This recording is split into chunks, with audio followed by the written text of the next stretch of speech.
I wish I was considered to be a genius and someone as cool as Val Kilmer in this movie. Maybe that way I wouldn't get so many hateful comments on my movie reviews. Just food for thought.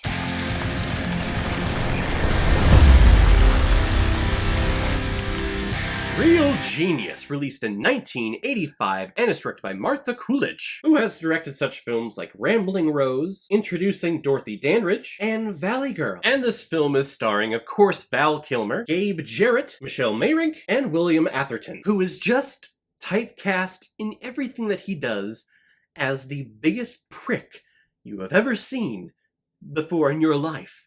He's a prick in every single movie. He just looks the part. Real Genius follows Val Kilmer as Chris Knight, who is one of several teenage geniuses dealing with their abilities while developing a high-powered laser for a university project. However, their professor intends to turn their work into a military weapon, and when the geniuses discover this, they decide to ruin his plans. And for being geniuses, it takes them a while to realize what their work is being done for. You're working on this high-powered, high-concentrated laser that can cut through anything for miles and miles and miles. What did you think it was going to be used for? For good? For being geniuses, sometimes you come across as being stupid. This is my first time viewing the film Real Genius, and I gotta say, seeing a young Val Kilmer, he just oozes charisma, and he's so charismatic. He owns the screen whenever he's on it. Like, there is major ponage happening whenever he's in camera. The rest of this ensemble, the other actors, you just take a back seat.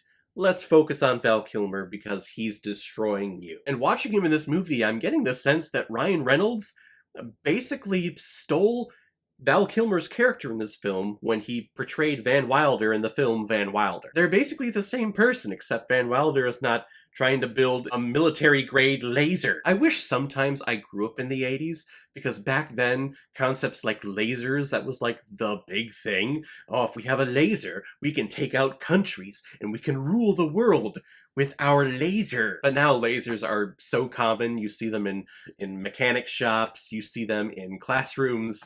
They're all over the place. It's like, back in the 80s, oh my god, lasers! No, this is so cool, it's so technological based, it's so futuristic, whoa! But now it's just like, get the laser.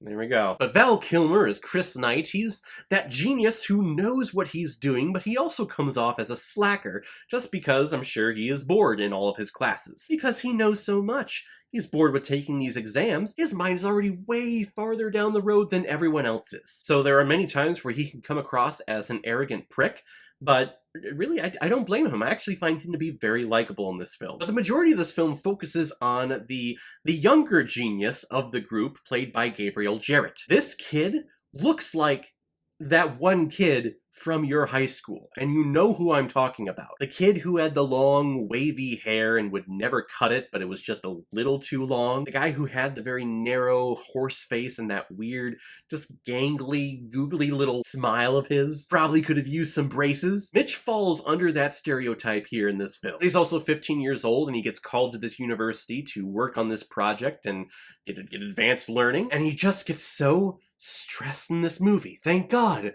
Val Kilmer is there to show him that, hey, life is not all just projects and math equations. You can party too. Which is definitely a good lesson to learn if you are a student. You do need to take time to relax and to just recharge your batteries before you hit the books and study and take exams again. The problem, though, is when you do too much of that slacking and relaxing and not focus on studying. I'm saying this to all of my students right now. And this falls under every stereotype that you can think from an 80s teenage angst film. You get some very cheesy, corny techno music. You get characters talking about partying dudes and tubular. And you get a plethora of music montages. Hey, we need to go from point A to point B, but we really don't want to write dialogue, so could we just get the rights to a song and then just play it while our characters just silently talk and get to point B? I want to say there's like 5 or 6 music montages that gets our characters from point A to point B throughout this entire film. Developing the laser, studying for the exam, getting to the military base to take back the laser, or setting the prank up in the professor's house. so many music montages. I don't know if there's any film that's more 80s than this one. I just keep watching it and go, yep, 80s. Everything. From the style, the way this is shot, the music montages, the vocab that's being said here, everything.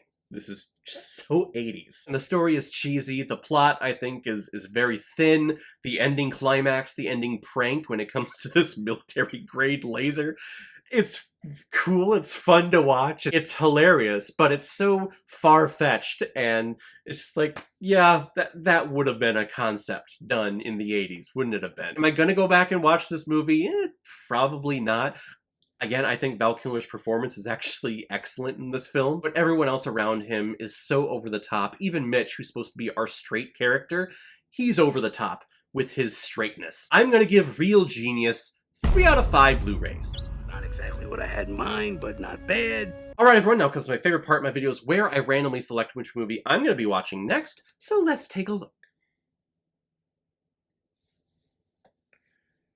The Hunger Games Mockingjay Part 1. I believe this is the first Hunger Games film that I reviewed on this channel.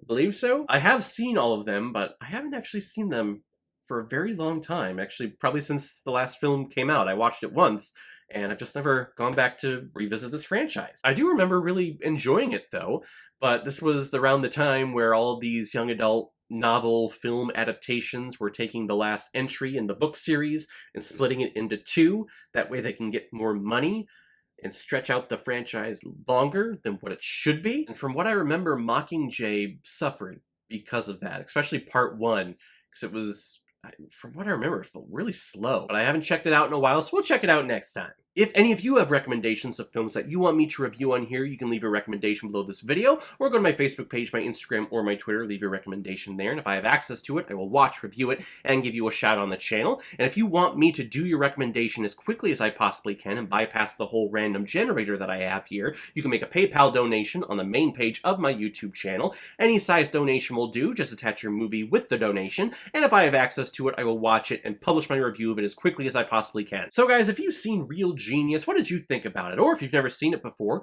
and you stumbled across it because of this video, then comment below, let me know what you thought about it. And as always, if you like what you see here, if you like my take on movies, then hit the subscribe button and make sure you hit that bell so you know the next time I release my next movie review. So guys, I will see you next time with my review of The Hunger Games Mockingjay Part 1. So in the meantime, be well, be good to each other, and go watch a movie. Take care, guys.